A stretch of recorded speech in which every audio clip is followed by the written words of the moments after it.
Wakil Menteri Pekerjaan Umum dan Perumahan Rakyat PUPR, John Wempi Wetipo mengatakan, dana Otsus Papua dievaluasi biar tidak bocor.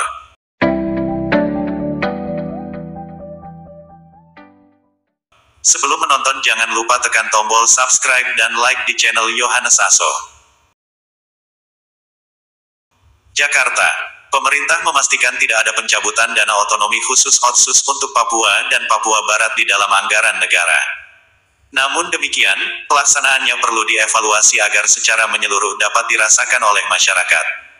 Bukan berakhir tapi dievaluasi. Sepanjang undang-undangnya tidak dicabut atau dibatalkan akan tetap lanjut, ujar Wakil Menteri Pekerjaan Umum dan Perumahan Rakyat PUPR, John Wempi Wetipo, di Jakarta, Rabu, tanggal 15 September tahun 2020. Menurut dia alasan pelaksanaan dana Otsus dievaluasi agar anggaran yang digunakan oleh pemerintah Provinsi Papua dan Papua Barat dapat dipertanggungjawabkan secara terbuka kepada masyarakat. Pasalnya, Wempi menganggap implementasi dana Otsus yang dijalankan pemerintah daerah Papua dan Papua Barat belum transparan. Sampai hari ini belum ada keterbukaan nyata baik Pemprov, pemerintah kabupaten terkait implementasi baik dari sisi kebijakan penyerapan dana juga kesejahteraan, ungkapnya. Dana Otsus yang diberikan pemerintah pusat tersebut, kata John, diibaratkan membawa satu ember air tapi tidak terbagi rata disalurkan kepada masyarakat. Nah, apakah memang terjadi kebocoran di tengah jalan sehingga perlu dievaluasi? Sebab itu, saat ini merupakan waktu yang tepat untuk dilakukan evaluasi agar pelaksanaan dana Otsus dapat tersalur lebih baik lagi. Pihaknya pun mendorong agar kelompok masyarakat duduk bersama sehingga dana Otsus berdampak lebih besar bagi kesejahteraan rakyat Papua. Kalau belum memberi manfaat besar ke masyarakat, ke depan perbaikan harus seperti apa, ucapnya. Ia berharap ada evaluasi menyeluruh dari pemerintah provinsi karena dana kebijakan Otsus dikelola Pemprov. Dari situ bisa diketahui apakah dieksekusi, dilaksanakan dengan tepat sasaran. Jangan sampai juga muncul ego masing-masing sehingga komunikasi antara pemerintah kabupaten dan pemerintah provinsi tidak berjalan dengan baik yang ujungnya menghambat penerapan Otsus.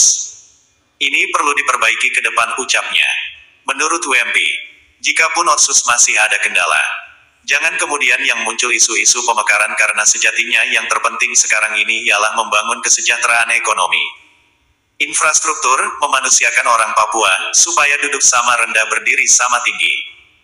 Karena itu, dana Otsus maupun pembangunan di Papua dan Papua Barat harus menyelaraskan antara pembangunan sumber daya manusia dan pembangunan fisik infrastruktur.